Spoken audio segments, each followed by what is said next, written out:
Bien, vamos a abordar por qué es importante, aunque no es precisamente profundizar sobre esta nueva ley que, como bien lo indicaron, aún no sale en el registro oficial o no está publicado en el registro oficial, más sin embargo ya sabemos que las objeciones parciales por parte del Ejecutivo, apenas una fue acogida por la Asamblea y estamos esperando de que el registro oficial pues ya sea ley de la República, ¿no?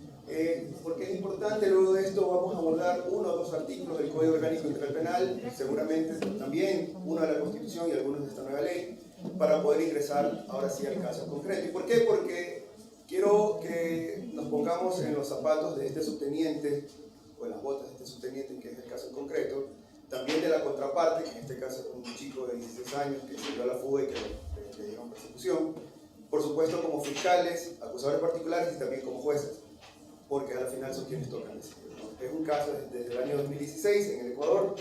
Al subteniente le ratifican el estado de inocencia en primera instancia, apela a la acusación particular, no fiscalía, es lo que llama la atención, más sin embargo. ¿Por qué fiscalía? Porque fiscalía es el titular de la acción penal pública, es el único que puede, pues, o porque se puede cambiar o no la situación jurídica de una persona procesada. Bueno, más sin embargo, la sala, o en segunda instancia de apelación, revoca la sentencia, condena al subteniente, primera y segunda instancia con abogados particulares. Y en casación llega a la Corte Nacional, patrocinado por la Defensoría Pública, y logran casar la sentencia. Y se ratifica el estado de inocencia, obviamente, del subteniente. Esto en el 2020, imagínense, en el 2016, 2020, lo que hablábamos hace un momento. 4 años, no sé si el subteniente pudo acceder a los ascensos, no sé las circunstancias de él, simplemente pues analicé con mi equipo algo para poder conversar con ustedes, ¿no? Para que, por eso les pido un poco de empatía con el subteniente o ponernos en las botas de él y del caso concreto, ¿no? Bien, en ese punto, pues, ¿por qué es importante reglar el uso legítimo de la fuerza? Bien, ya lo ha indicado tanto el doctor Valenzuela como el doctor Ruiz, el monopolio de la fuerza la tiene el Estado. Eso es claro, es normativa constitucional, ante eso pues no podemos nosotros discutir. Entonces, el Estado garantiza a los ciudadanos, ¿y cómo se garantiza eso? Es a través de los servidores públicos, precisamente nosotros, los que estamos acá, ustedes, como Policía Nacional, y a través de la ley, ¿no? Para que se pueda ejercer o para que se puedan respetar los derechos, más aún cuando estamos en un Estado constitucional de derechos y justicia, que muchas veces no logramos captar la magnitud de lo que significa derechos, no es una S de más, como decía el doctor Santa María.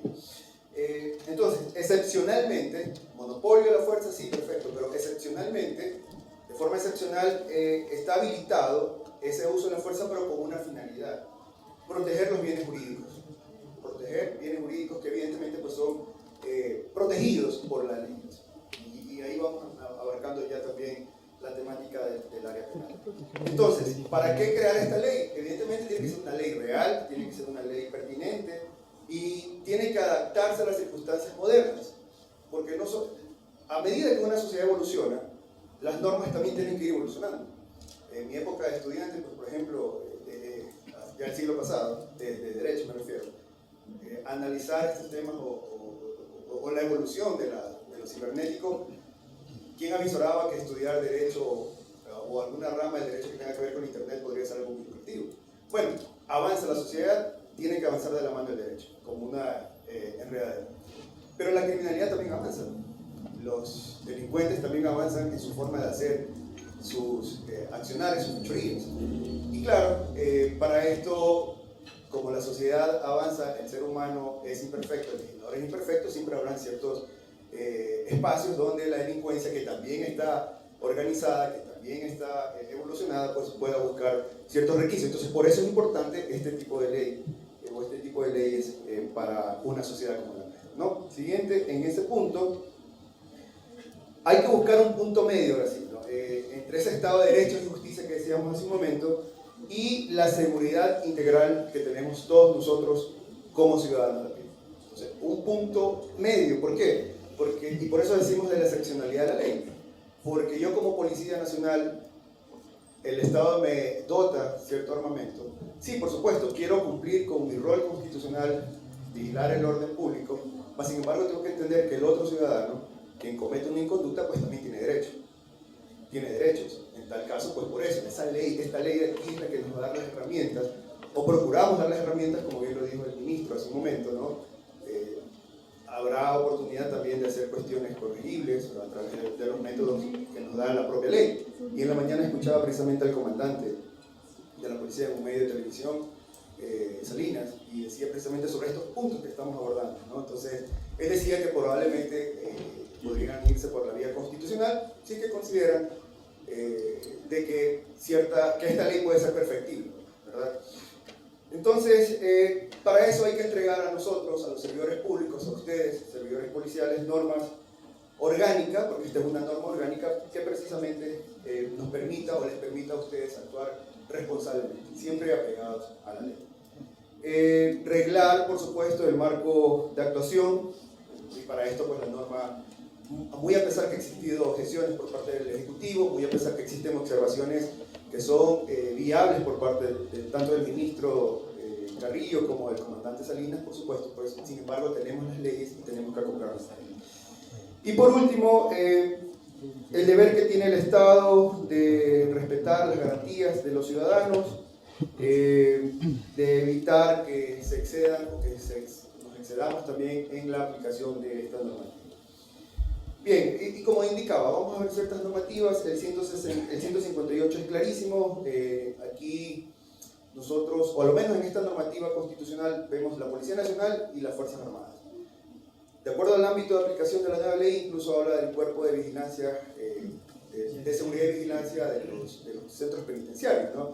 Y más adelante, dentro de las reformas de esta norma, que reforma ciertos artículos del Código Orgánico Integral Penal, incluso autoriza o ingresa a otros miembros también de la fuerza pública, pero no. Bueno, más sin embargo, la fuerza pública es la Fuerza Armada, y la Policía Nacional, proteger derechos, libertades y garantías. Sabemos el rol constitucional de la Fuerza Armada, sabemos el rol constitucional de ustedes también como Policía Nacional. Y aquí viene el objeto 1, el artículo 1 de esta norma. Ahora sí ya es más amplio, ¿no? Ya no solo el artículo constitucional, sino que aquí ya podemos ingresar a los cuerpos de vigilancia y seguridad penitenciaria. Proteger y vigilar los derechos y seguridad de la militancia.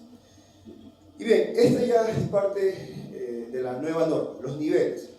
Porque en el caso concreto que vamos a analizar, vamos a ver una parte donde el subteniente le dice al chico que venía en su moto, deténgase, se lo dice por 2 ocasiones, con las balizas encendidas, y el chico, 16 años, él alega que no tenía licencia para conducir, que iba a hacer deberes con un compañerito y que por eso él trató de escabullirse. Más sin embargo, esta norma es importante porque ya nos va dando los parámetros de cómo tenemos que accionar como policías nacionales en el momento de al actuar como agentes agresores.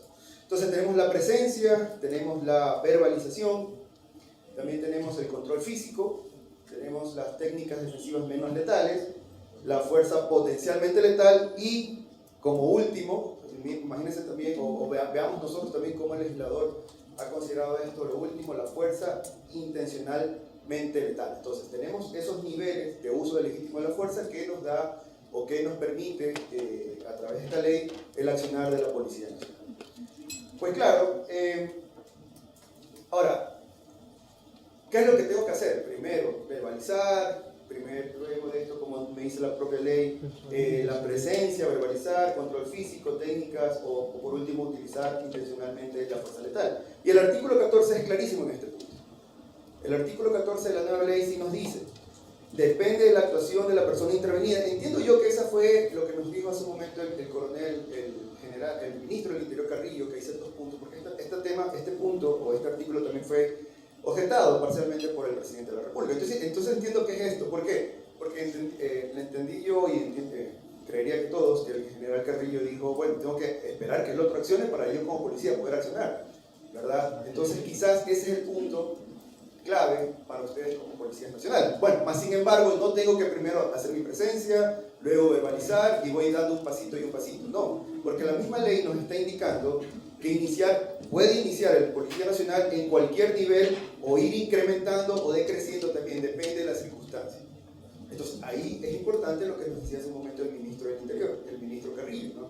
Claro, seguramente podrá presentarse a futuro alguna inconstitucionalidad probablemente de esto, ¿no?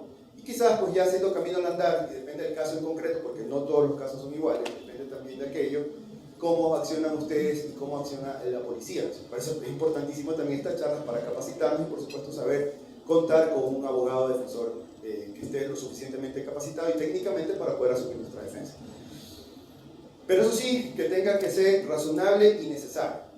Estos son parámetros, elementos que sí se tienen que analizar para poder intervenir en cuanto al uso legítimo de la fuerza y en cuanto a los niveles.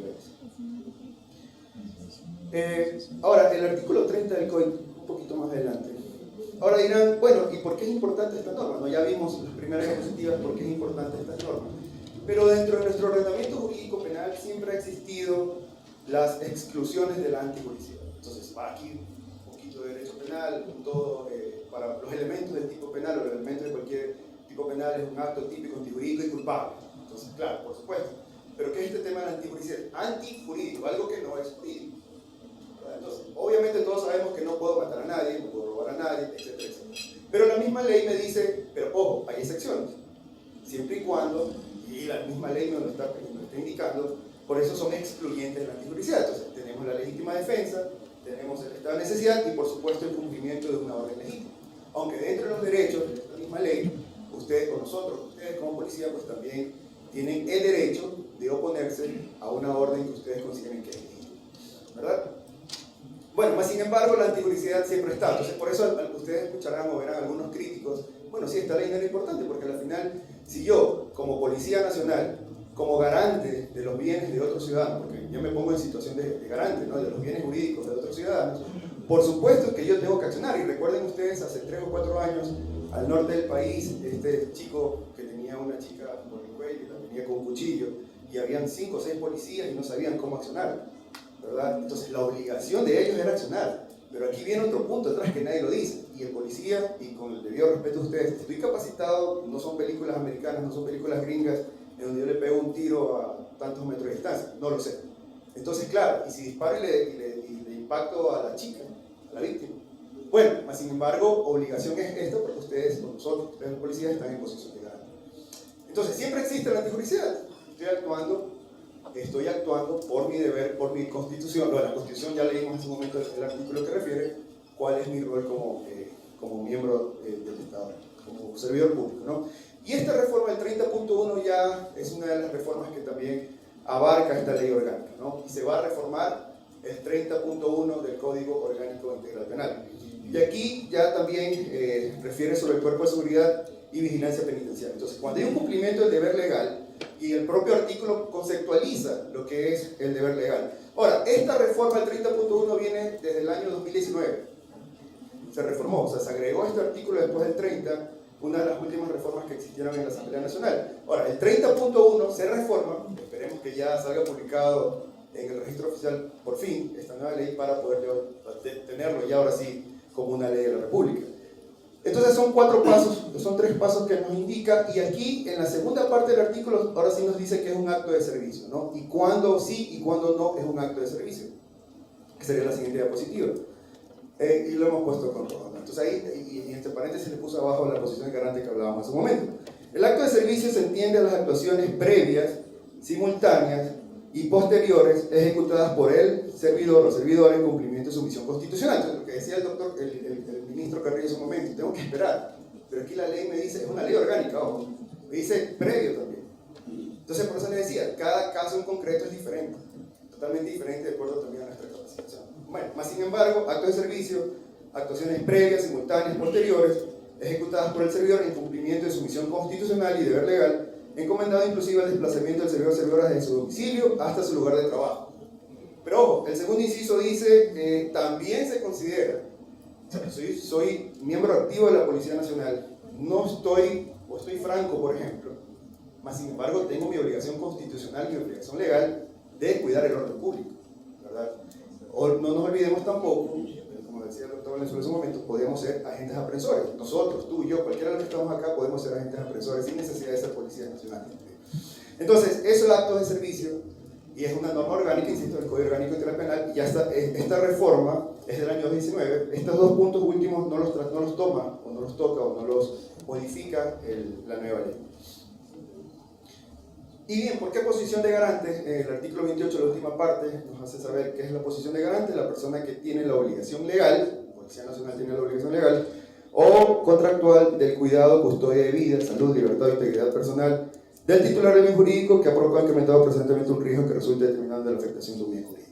Pues bien, entonces ya sabemos cuáles son nuestros roles.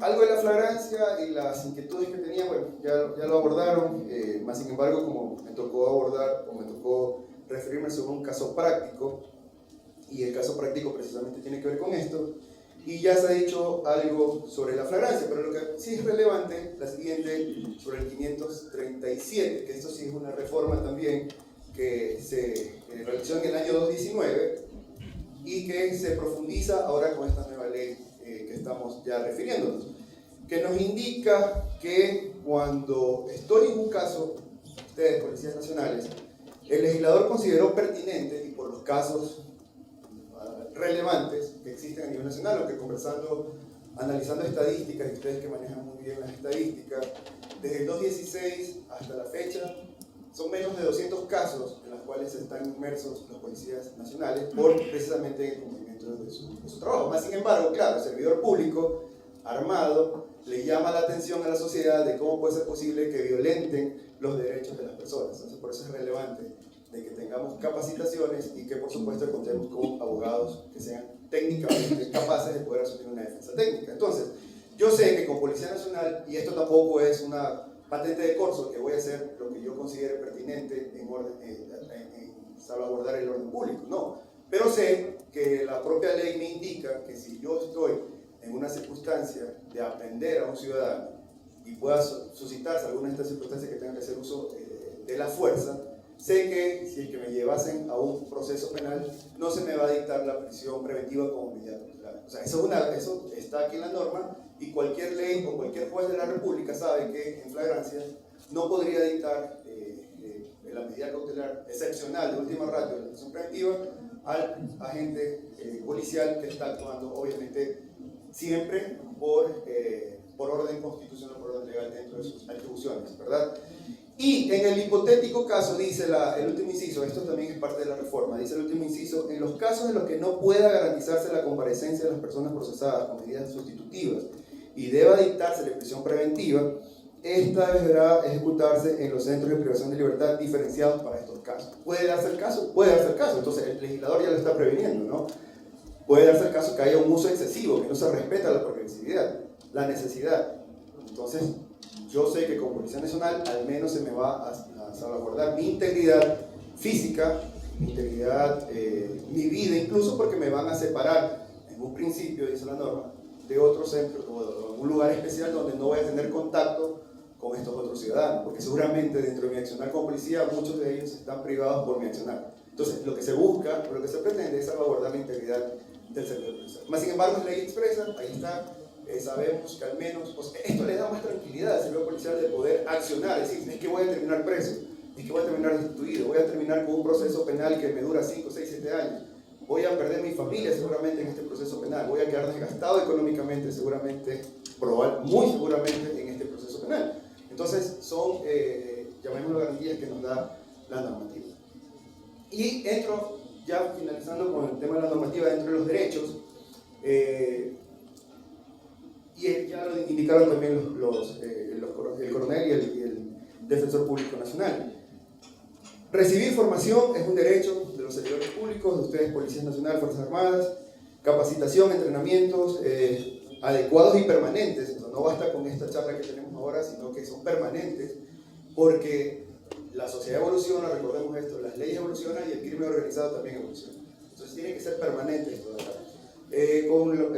Cómo debo utilizar la fuerza de forma con un enfoque de derechos humanos, los usos y efectos de armas, equipos tecnológicos y demás de lo que nos provee el Estado. Y he focalizado el literal F, trascendental, el derecho que tienen ustedes de contar con una asistencia técnica, con una defensa técnica. Y ahí sí, lo dijo bien el doctor Torres hace un momento, la Defensoría Pública, ¿verdad? ¿Dónde interviene la Defensoría Pública? Ustedes tienen el derecho, lo dice la ley orgánica, no nos olvidemos de ello, de contar con el patrocinio de la Defensoría Pública para poder asumir los procesos penales que podrían a futuro darse a conocer, ¿no? Yo no quiero menospreciar ni mucho menos la capacidad que tiene el Policía Nacional, el cuerpo de abogados de la Policía Nacional. Más sin embargo, el Policía Nacional, el abogado entiende del Policía Nacional, y ustedes me pueden corregir, tiene otros roles que cumplir dentro de la institución. Más sin embargo, el defensor público, en este caso porque la ley es expresa, todos los días está en esto. Y para el defensor público, o podría entenderse que para el defensor público muchas veces es un número más, el número del proceso, un número más, una estadística más. No, es precisamente la libertad, el prestigio de un servidor policial. Y a eso es lo que se tiene que llegar. Bien, entonces es un derecho que todos tienen, que los servidores públicos, por lo menos a quienes va el ámbito de aplicación de esta norma, de que saben que tienen un abogado público, que no les va a costar nada, no van a gastar como les puede costar un buen abogado particular, ya depende de ustedes obviamente, ¿no? De que van a tener una asistencia desde el primer momento que inicia el proceso penal hasta la última instancia, o la última etapa del proceso penal. En este caso que vamos a hablar luego es precisamente en casación, si bien es cierto, no es una etapa porque es un recurso extraordinario, pero van a ver cómo la Defensoría Pública pudo restituir la integridad, el honor y el buen nombre de este ciudadano.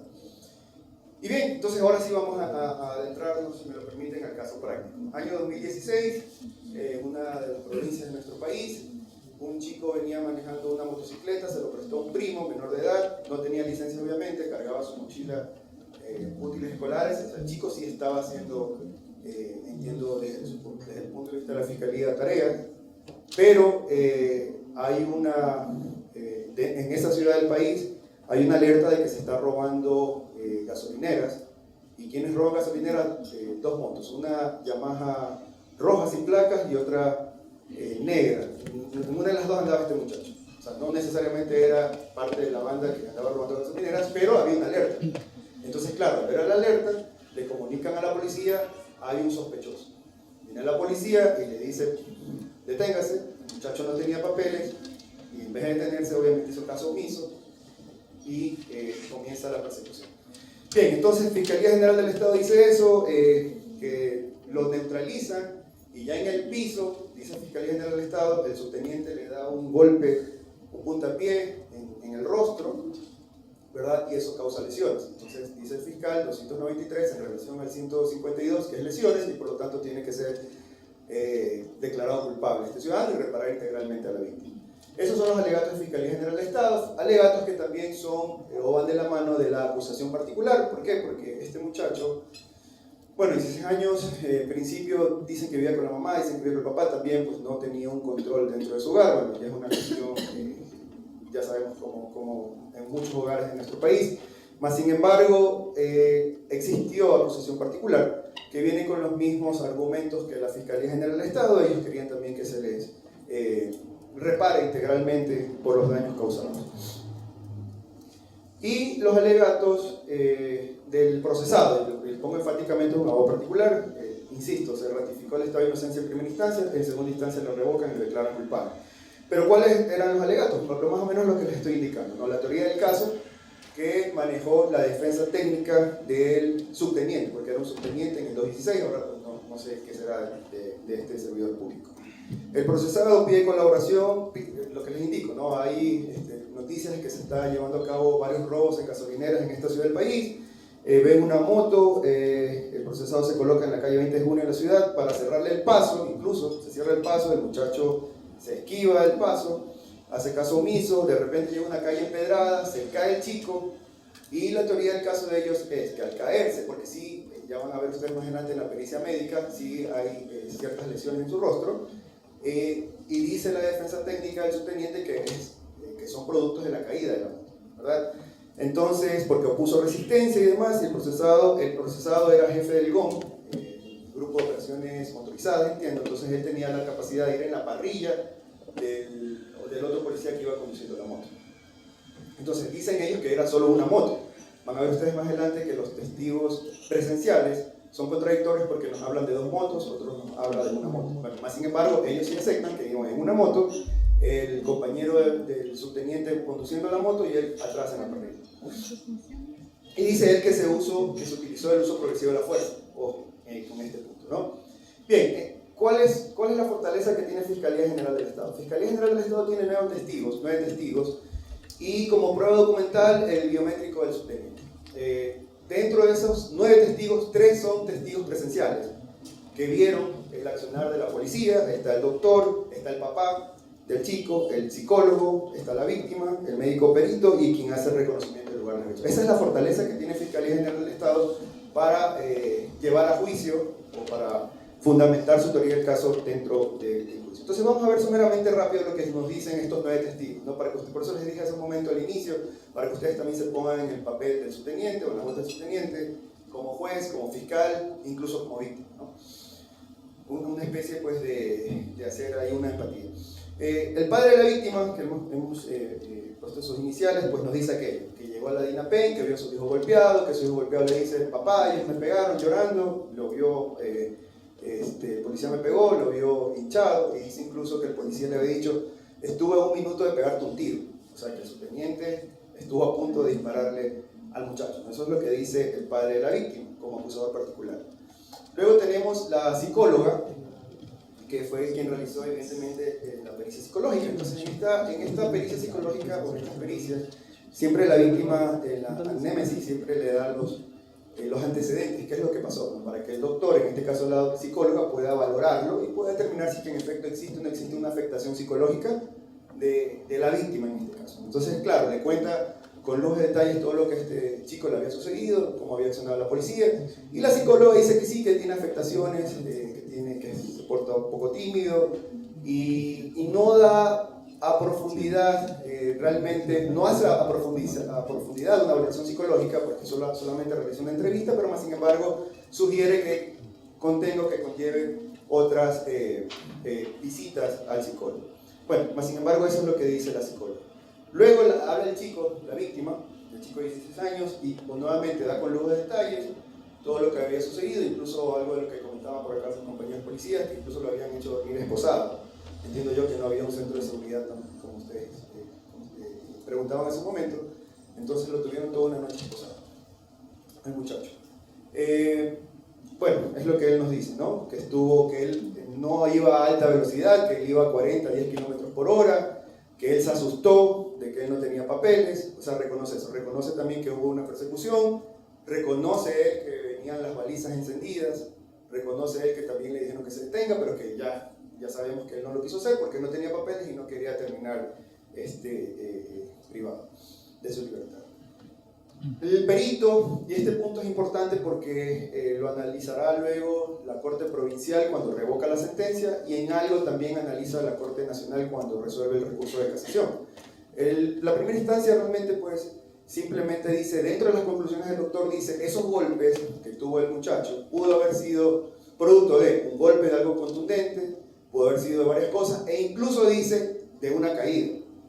Entonces claro, dice una caída, al decir caída, le da fortalezas a la teoría del caso de la persona procesada, en este caso, ¿no? Le dice, yo no lo golpeé, el muchacho se cayó, y no lo digo yo, lo dice el doctor, o sea, pudo haberse dado también por una caída. Entonces, es un argumento fuerte que en su momento tuvo la defensa técnica de la persona procesada. Entonces, como conclusión, incapacidad de 10 días, por eso el 293 siempre tiene que relacionárselo con 152, que es lesiones, y de acuerdo a eso, pues modular la pena.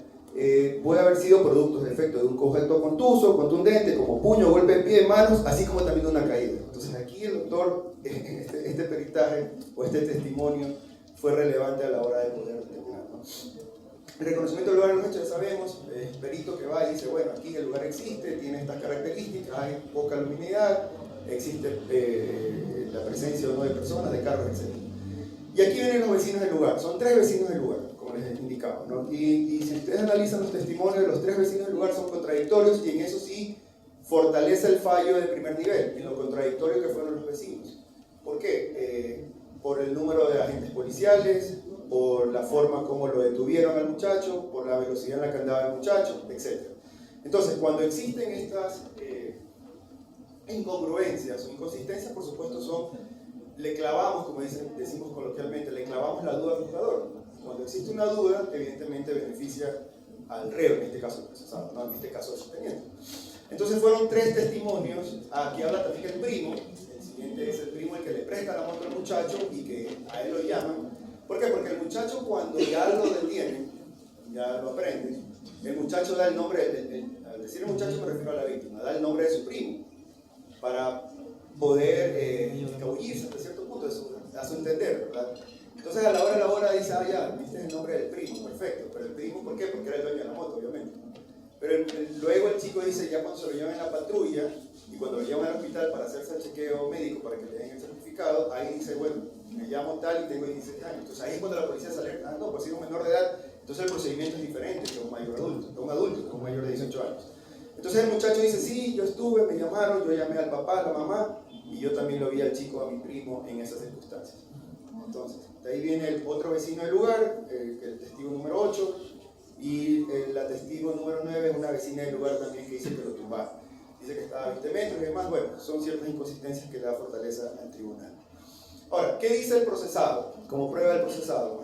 El procesado, obviamente su testimonio, de acuerdo al 507, el testimonio del procesado es una herramienta de defensa a su favor, no lo hace sin bajo juramento como lo hacen el resto. Y lleva al policía que iba conduciendo la moto, que es el que, bueno, su apellido empieza con R, y a otro policía que es el que llega luego a asistirlo para poder aprender al muchacho, porque el muchacho tampoco se va a aprender, por cierto. Entonces él comienza a indicar al policía, al subteniente, todo lo que sucedió. En septiembre pasó esto, y hay puntos relevantes donde él dice dónde empieza la persecución, que da la hora en la cual comienza, las direcciones exactas. O sea, el subteniente es clarísimo.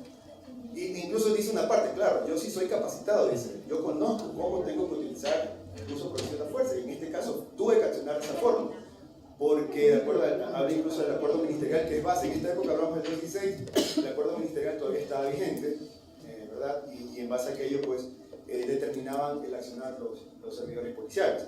Entonces él dice, bueno, yo sí estoy capacitado, empezó la persecución porque muchachos, porque habíamos recibido la llamada de la central, nos habían indicado que hay una moto, ciertas características que están robando, y de hecho el muchacho venía pasando por la gasolinera. Entonces, claro, habían ciertos elementos que les hacía presumir en ese momento al policía, al subteniente y a su compañero, de que el muchacho podría ser una de las personas que se encargaban de asaltar o robar a las gasolineras de esta ciudad del Ecuador. Entonces, aquí hay un punto que él dice, yo iba a una velocidad de 80 a 100 km por hora, y él dice que dentro de las motos y de los vehículos de la Policía Nacional, el GPS se alerta cuando pasas a 80 kilómetros. Entonces, claro, es la fortaleza que él dice. Es verdad, porque el muchacho iba a más velocidad. El muchacho, recuerden que decía que iba a 40 kilómetros. Entonces el GPS sí se encendió, y si se encendió es porque iba a más de 80. Entonces quiere decir que el muchacho iba a una velocidad más de 80 kilómetros por hora. Entonces él le dice, deténgase, dice el subteniente.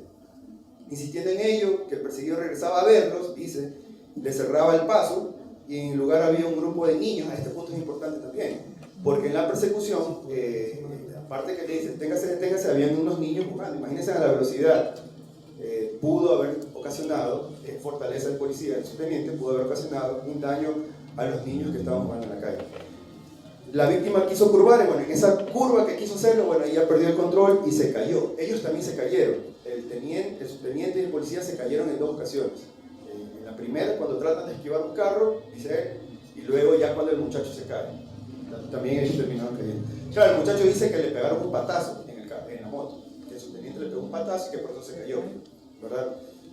Pero ninguna de las víctimas, ninguno de los testigos presenciales dijo eso. O sea, al menos dijo, yo no vi que el teniente le pegó un patazo. Lo que yo vi es que le pegó el patazo que cuando está en el piso, no a la moto. Y ahí viene otra cosa, que la víctima, una vez que se cae, se pone de pie, intentó fugarse. Entonces, como ya se había caído, el teniente estaba un poco, pues, el subteniente estaba golpeado del pie. A la final tuvo que ponerse de rodillas y esposarlo en una mano, porque mientras lo esposaban, él era que le daba golpes al otro policía, al que venía manejando, conduciendo la moto. Y luego ya viene el otro carro policial y le ayuda al subteniente y al conductor a poder ahora sí aprenderlo, neutralizarlo a este chico. Entonces él habla de que está capacitado, que existe el acuerdo ministerial del que hablábamos hace un momento. El artículo 11 es claro respecto a cómo deben proceder los policías en esa época para poder hacerlo, ¿no? Entonces, que el chico le puso resistencia, opuso resistencia, que ellos saben accionar cuando alguien les opone resistencia, y que por lo tanto él tuvo que accionar de esa forma. Por último, dice que la persecución se dio con las balizas y las luces encendidas, eso es importante también, es importante resaltar por parte de su defensa, y que él venía atrás como parrillero. Entonces, ahí luego, como segundo testigo, mucho más adelante, ya nos pasamos todo esto, más adelante viene ya el testimonio del compañero, más adelante, por favor, ahí está, empieza con R el apellido, es el policía acompañante, que él da milimétricamente todo lo que dijo el subteniente. O sea, no hay, la sala de hecho revoca el fallo porque dice que entre estos dos policías hay incongruencias, pero si ustedes analizan la sentencia o las sentencias o los testimonios específicamente, pueden observar que no, que todo lo que dice es congruente entre el policía, el conductor y el subteniente que venía en la parrilla. E incluso el tema del GPS, y por eso el deténgase, las balizas, etc., ¿no? Que es parte precisamente de los niveles que ahora habla el artículo 13 de esta nueva ley. Entonces nos indica que se mete a la calle en tercer orden, habla también de los niños que vieron en ese momento que tuvieron que esquivarlos, que le piden ayuda a un camión incluso para que intercepte a este muchacho, y ahí es cuando logran detenerlo a este chico, ¿no? Luego también como tercer testigo, o segundo testigo a favor del subteniente, es el conductor del otro vehículo, el vehículo que llegó ya cuando lo tenía en el piso y seguía oponiendo resistencia al muchacho, llega el otro policía y pues ya lo pudieron entre los tres detenerlo y poder someterlo más que nada.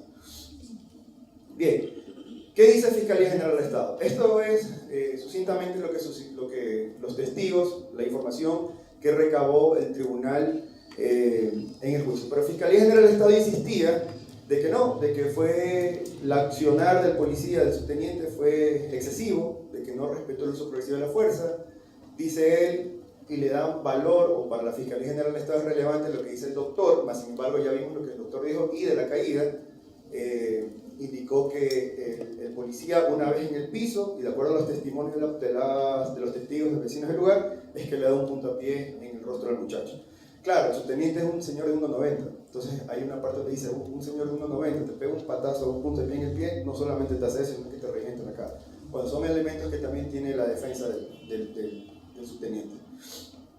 Y a la final solicita la pena del artículo 293 y que dice la Fiscalía General del Estado que se ha superado el umbral de la duda razonable. Por lo tanto, pues se tiene que sentenciar al subteniente. Ese es el alegato final de la Fiscalía. El alegato final de la acusación particular es lo mismo. De hecho, por mancomunidad de la prueba indican ellos que los mismos elementos probatorios son los que utiliza la acusación particular para poder demostrar la existencia jurídica de la infracción y la responsabilidad de esta persona. Ojo, solo lo procesaron al subteniente, al señor que conducía la moto, a él no, solo al subteniente. Y el alegato final del procesado. El alegato final del procesado indica lo que hizo es cumplir con su trabajo y velar por la seguridad ciudadana, rol constitucional. Que el día 2016, el día 6 de enero, los servidores policiales fueron alertados de que una persona en una moto roja sin placa se daba la fuga, que en ese momento supuesto no se sabía que era un menor de edad, que el uso progresivo de la fuerza se lo hizo conforme corresponde, sin haberse extralimitado en ello, que incluso los tres cayeron al piso, los dos policías cayeron en 2 ocasiones al piso, y el perseguido también. Que no se ha probado que el subteniente haya causado lesiones por el uso indebido de la fuerza, que de haberle dado un patazo, eso es lo que dice el patazo, porque así dice la sentencia, en el suelo y en el rostro, con la contextura que tiene el subteniente, le habría dañado algo mucho más grave, evidentemente, ¿no? Por ende, no se ha probado el nexo causal, ni la materialidad, ni la responsabilidad de su defendido. Esos son los alegatos.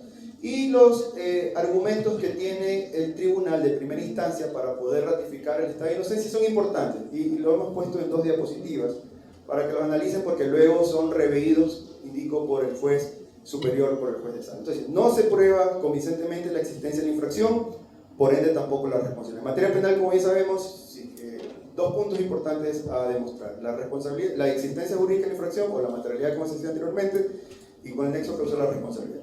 Si no supera el primer umbral, es decir, la existencia jurídica, obviamente ya no puedo hablar de responsabilidad, porque si no hay delito, evidentemente pues no hay responsabilidad. No se prueba con certeza de que el subteniente se haya extralimitado sin observar el uso progresivo racional de la fuerza. El adolescente hace caso omiso a la Policía Nacional. El adolescente no fue agredido por el subteniente luego de ser neutralizado. La prueba testimonial de los vecinos del lugar no es auténtica, evidencia contradicciones, dan detalles inadecuados. que no tiene un engranaje contextual, el número, por ejemplo, el número de motos, la forma de la caída, los golpes supuestos de la víctima, generan para el tribunal duda, y más aún fortaleciendo la duda con lo que dice el doctor, que esos golpes fueron productos, o pueden ser productos. A la final es un perito, y el perito no puede pues tampoco emitir juicios de valor en ese sentido, simplemente es de acuerdo a su capacidad técnica para aportarle al juzgador. El juez puede ser muy conocedor y todo, pero no es médico, no es médico, no es doctor en medicina. Pudo haberse producido por la caída. Sobre el peritaje psicológico, como destruye el argumento de del tribunal, vivió acontecimientos perturbadores de su vida en su moto, su posterior aprehensión, el proceso judicial, lo que provoca afectación de lo que está descrito por la psicóloga.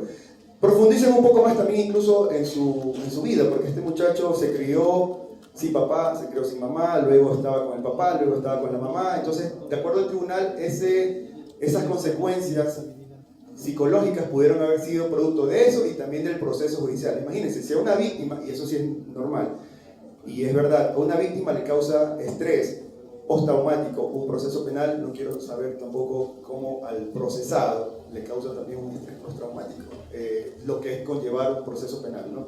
Todas las instancias que lleva.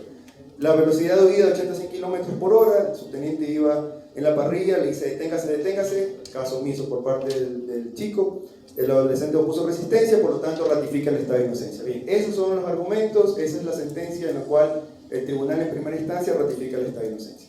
Sentencia, insisto, que es reveída, que es revocada en segunda instancia. Aquí apela la acusación particular, no lo hace Fiscalía. Bueno, es algo que ya analizando la sentencia, a mí en lo personal pues sí me llama la atención, en mi rol como juez de la Corte Nacional cuando apela y es por sentencia de la Corte Constitucional mismo, que hay ciertos votos de la Corte que a veces nos ponen a pensar. ¿Por qué? Porque a raíz del 214, con la vigencia del Código Orgánico Integral Penal, la víctima toma un rol importante, pasa a ser sujeto procesal. Entonces, si soy sujeto procesal, tengo todo el derecho incluso de impulsar el proceso. Y si quiero impulsar el proceso, incluso yo, como víctima, quisiera que le cambie la situación jurídica al procesado. En este caso, si es que es a favor de él, ¿no? Pero claro, la Corte nos dice, sí, pero la titularidad de la acción penal pública es Fiscalía. Y solamente Fiscalía es quien puede solicitar al juzgador que eso se revea, no la víctima. La víctima tiene que ver en circunstancias de reparación integral, material, inmaterial, etc., ¿no? Bueno, más sin embargo, la Corte Provincial revé el fallo. Y bueno, los argumentos fueron los mismos, ¿no? En apelación, la acusación particular dice que fue una mala valoración de las pruebas, que el tribunal se equivoca, lo que suele argumentarse, ¿verdad?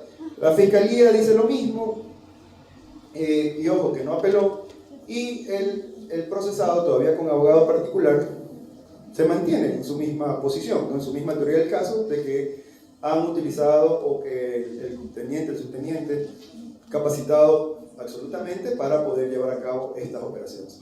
Bien, con los argumentos, ¿qué es lo que decide la sala? La sala decide lo siguiente, y vamos a dar lectura súper rápido. Decisión de la sala. Se denunció a un servidor policial de haberse extralimitado de los actos de servicio, dice la sala. El examen médico legal se encuentra lesiones en la humanidad del adolescente, lesiones provenientes de la acción, agresión física de un objeto contuso, como manos, uñas, pies, etc., e incapacidad por desligación. La sala no valora esa última parte de la conclusión que realiza el médico, ¿no? Que pudo haberse producto de una caída. Más sin embargo dice que no, que esos golpes son productos de un objeto contundente, en este caso el pie del subteniente. No existe duda de que estos hechos ocurrieron y que se dieron como resultado de las lesiones causadas a la víctima, quien estaba a bordo de una motocicleta a una velocidad, a eso sí dice, de 80 a 100 kilómetros, en actitud evasiva, pero existen incongruencias en los testimonios de los policías, que les decía hace un momento. Si ustedes analizan los testimonios, son milimétricamente exactos. Bueno, más sin embargo, son los argumentos que realiza la sala.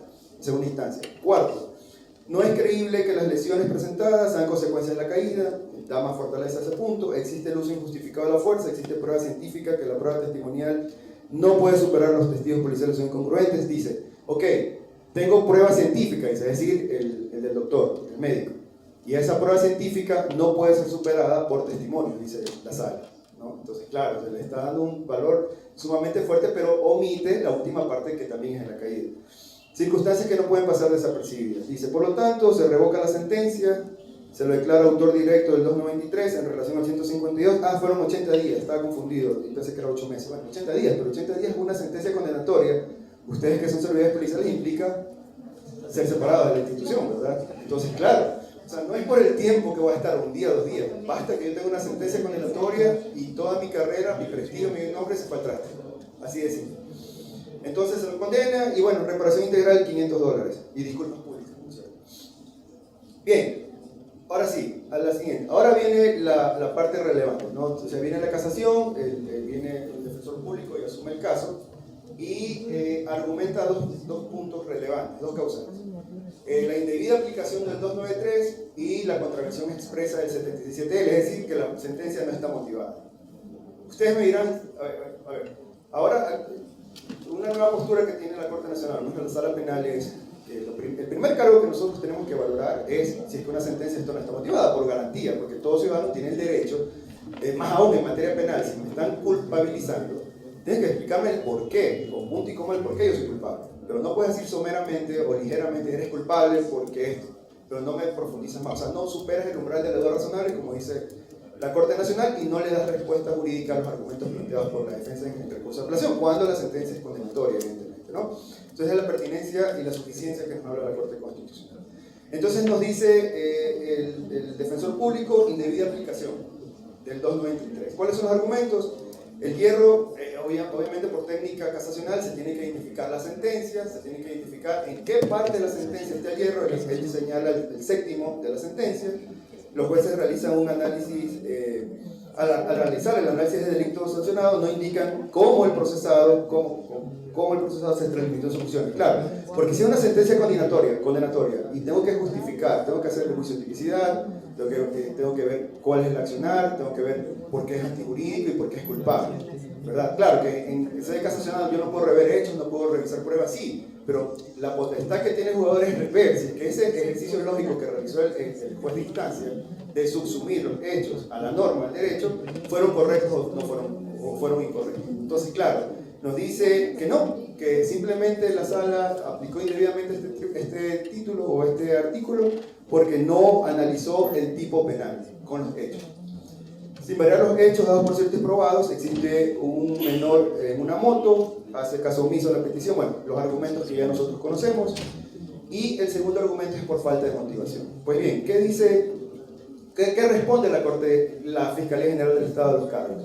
Ojo, la acusación particular no comparece al recurso de casación, y como decíamos hace un momento, ¿no? Con este cambio de paradigma, ya la víctima es un sujeto procesal, y la víctima puede acudir o dejar de acudir, ir o no ir, lo que él considere dentro del proceso, incluso en cualquier instante. Entonces, en este caso decidió no ir, no fue. Pero Fiscalía General del Estado sí fue. Sí fue, y el primer cargo casacional hace una explicación ambigua, o sea, no sabía qué decir realmente la Fiscalía General del Estado. Al final dice sí, aplicó debidamente, pero no da argumentos sólidos al Tribunal Casacional indicando si es que en efecto aplicó o inaplicó el 293. Pero sí fortalece el segundo argumento, es decir, si es que el tema de la motivación para Fiscalía, si estuvo motivada la sentencia, y evidentemente pues no. Entonces esos son los argumentos que le llevaron al juzgador casacional tomar la siguiente resolución. ¿Cuál es la resolución que toma el tribunal? El tribunal solo toma la indebida aplicación, no toma referencia a la motivación. Como les decía hace un momento, lo primero que se tiene que hacer es que si una sentencia está o no está motivada, para luego ver si es que el juzgador aplicó, inaplicó, realizó una contravención expresa de la norma, un error de interpretación, etc., ¿no? Más sin embargo, ellos se van por el primer punto, y vamos a analizar ese punto, dice la Corte Nacional. Para condenar a un procesado debe existir el firme conocimiento de que se ha producido un hecho, de existencia jurídica de la infracción, y subsumir al tipo penal, en este caso el 293. En los considerandos 7.3 y 7.4, los jueces analizan los elementos del tipo penal donde señalan que hubo un uso progresivo de la fuerza. Sin embargo, dicen que eso no implica en este caso por cuanto hubo un abuso de actuaciones del miembro policial. O sea, es ambiguo. O sea, dicen, recuerden en ese momento, una de las fortalezas del defensor público en casación fue eso, que no adecua, o más bien no justificó los elementos del tipo penal, o no se realizó una buena subsunción. En cambio, la Corte Nacional dice, bueno, se analiza, pero en otras palabras se lo hace no a profundidad. Ahora, hay dos hechos dados por ciertos y probados, dice la Corte. El primero, que la presunta víctima huyó cuando hubo una presencia policial. El segundo, que la policía emprende una persecución motorizada hasta lograr neutralizar al sospechoso. Existe la pérdida del control, lo que ya sabemos. Esos son los hechos y probados que nada ni nadie lo puede cambiar, sino que ahí tenemos que analizar si el jugador hizo una buena subsunción al tipo penal 293.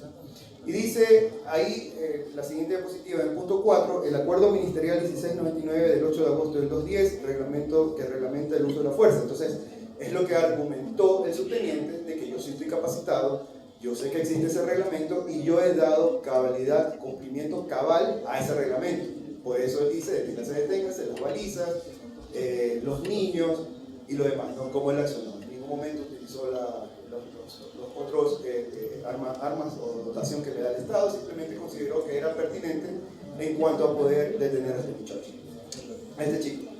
El uso progresivo de la fuerza, dice la Corte Nacional, el uso progresivo de la fuerza son estándares nacionales e internacionales. Y dice la Corte que la Sala Provincial, al rever esta sentencia, no hace un análisis de ninguna norma, ni siquiera del reglamento, ni peor aún de normas internacionales, de tratados internacionales de derechos humanos o instrumentos internacionales de derechos humanos. O sea, simplemente dice es culpable, pero no me motivó, ahora sí me atrevo a decir, no motivó, no justificó el por qué es culpable. Ni siquiera utilizaste normativa internacional, dice la Corte Nacional. Sobre aquello, ¿no? Ninguna normativa fue evaluada ni desarrollada por el jugador al establecer si existió efectivamente una extralimitación. Insisto, si yo voy a declarar culpable a alguien, tengo que dedicarle por qué es culpable. Milimétricamente tengo que decirle, a ver, usted es culpable porque hizo esto. Entonces, porque su acto es típico, antijurídico y culpable. Es un análisis total del hecho. Y es evidente que la sala no lo dice, por eso es la acción correctiva que tiene el juez de casación. Y no analizaron ningún instrumento internacional. Sexto, es un hecho dado por cierto de que el adolescente hizo caso omiso a la verbalización, que se encontraba en una motocicleta y que ha emprendido la huida y que fue aprendido dentro de un operativo. El jugador debe tener un estándar mínimo al realizar ejercicio de función del hecho penal, y hay que decir una conducta penalmente relevante para poder responsabilizarlo de algo. No existe en la sentencia un análisis de desarrollo al respecto, no se utilizan las sentencias normativas respecto al uso progresivo de la fuerza, como ya lo indicamos, y por lo tanto la decisión es casar la sentencia. Y sobre el segundo cargo pues se niega porque no dio la trascendencia en cuanto al tipo penal, de acuerdo a la motivación. Bien, ese era el caso en concreto que quería que lo analicen. Seguramente ustedes tendrán su propio criterio, ¿verdad? Más sin embargo, en un caso de la vida real, en un caso de que duró a este subteniente desde enero del 2016 hasta junio del 2020, por fin, poder obtener una sentencia que limpie su buen nombre. No sé si habrá administrativamente ascendido, no sé cómo es el reglamento de ustedes, si es que están llamados no se pueden ascender. Más sin embargo, pues consideramos también que se hizo justicia en este caso, y con eso pues quiero agradecer la atención a esta ponencia. Abierto totalmente a las preguntas que ustedes tengan.